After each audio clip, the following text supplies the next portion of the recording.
Greetings, inhabitant of Planet Geek. It is January the 3rd, 2013, and I am, as always, the proprietor of this channel, Troy. I'd like to welcome you to my second vlog, and I know at the beginning I said I was going to try and do this once a week, and this is the second in a week.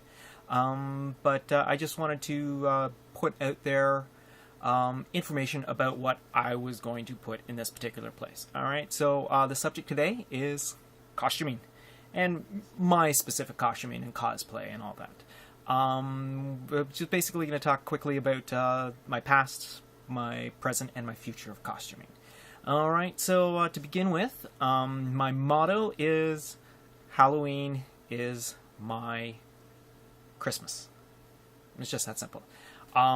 Early in life for me, my earliest memories that I can put together are basically Halloween ones, or costuming, or people costuming around me. Those are the ones that I can really pick out really well early.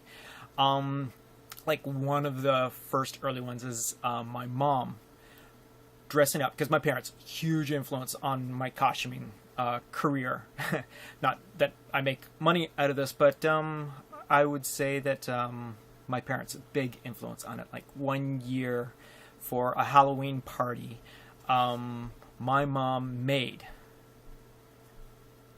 the Halloween of 1977, that's right, the year Star Wars came out, an actual scratch-built Darth Vader costume. Not like the vinyl ones you buy in the store and all that sort of thing, the one with the little tie in the back and all that. She basically took just the plastic face piece and then built the rest of it from scratch. That's how influential my parents are in costuming. Like one year, my mom and dad did this amazing kick-ass Dorothy and Scarecrow from The Wizard of Oz, just phenomenal. Me and my brother, through the years, we were Gene Simmons and Paul Stanley. Again, no vinyl costumes. We had face makeup, not the plastic crap. We had wigs. My mom had plenty of wigs all the time, so we teased them out properly. We had cardboard and styrofoam wrapped in tinfoil spikes and whatnot. It was phenomenal. We made one year a giant Pac-Man and Ghost costume, just to name a few. That was Halloween. It was a big time for us and all that. Then I eventually got to discover makeup and all that. Very first horror film that I was able, actually modern day horror film that I was able to sit through, was An American Werewolf in London, and I was just fascinated by the transformation sequence.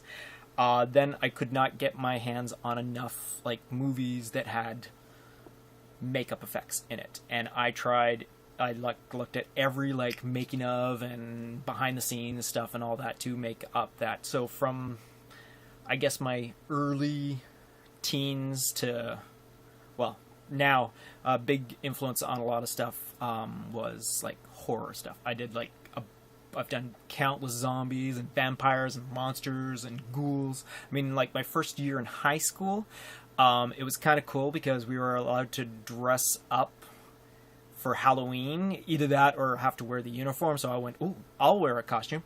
So I wore a zombie that actually had a pump that was in my shoe, that when I would step, it would ooze out the shoulder, this goo, right? And I would leave tracks along the hall and all that. Needless to say, they had to change the rules for costuming for future years and all that, but hey, it's what I do. Basically, that's basically what it was. It was Halloween year after year after year after year. Then I discovered conventions.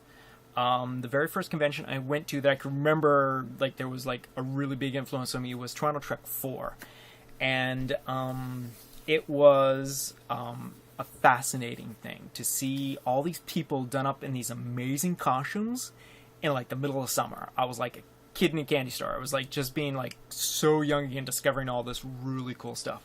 Now, because I wanted to do all these ideas, but I didn't really have the know-how or how to do it.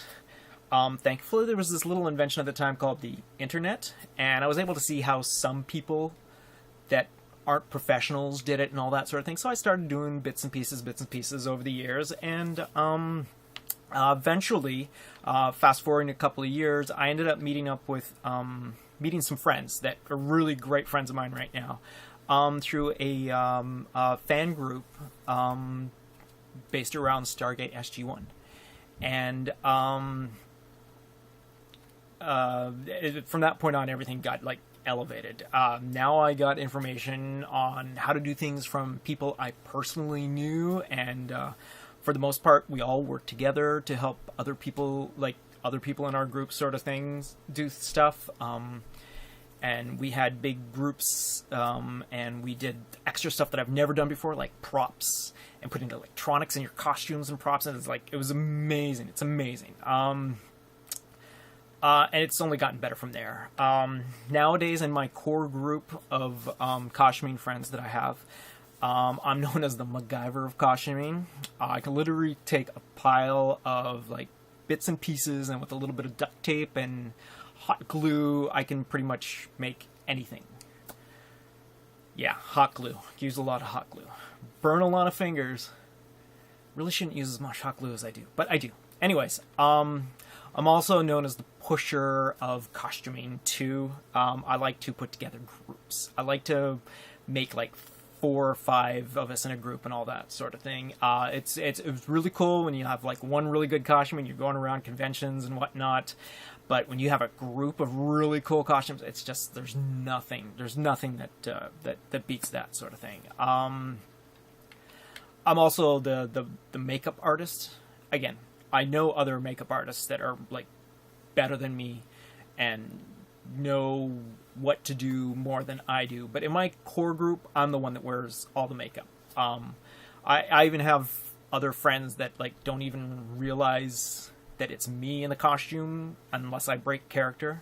And that's another thing. Cosplay is all about being the character. You could turn a really cool costume into an amazing costume just by staying in character all the time. Sometimes it's so exhausting, but it's just so worth it. Alright, so that basically the past, and this brings us up to the present and all that. Just a number that last year I did a total of about 20 costumes for different events, movie openings, conventions, zombie-related things. Yeah, I had like 8 or 9 zombie costumes last year alone. I did a bunch of like movie openings with, again, my group friends and all that. Are my costuming musketeers that I call us. I've done about I did about 3 or 4 of them where I used like twice during the year. Like I would do a movie opening with like my Hawkeye, and then I did Free Comic Book Day in Hawkeye as well. And did the opening of Spider-Man, The Amazing Spider-Man, as Hobgoblin, and then I showed up at Fan Expo as Hobgoblin as well. And we did the like Batman movie. I did my Riddler, and I had all my other Rogues Gallery characters, and then I showed up at Fan Expo as well with this. So I got to use them over again. They're good enough to use again, which is kind of neat. So I've also just finished, and off doing my list for this year. So I wrote out a list of all the movies and the events and the conventions and whatnot. And again, I've come up with a list of about 20, either brand new or reworking. I've got some new stuff that I want to do with my Hawkeye one. I wasn't 100% with it. I like really good bits and pieces of my Hawkeye, but now I've got some better ways to do stuff and all that. And like I've got brand new ones that I want to do. Like I've got a Joker one I have to do, and I have another. Technically, I have 3 Jokers to do, and today at work I just came up with another idea for this, but that's how my brain works.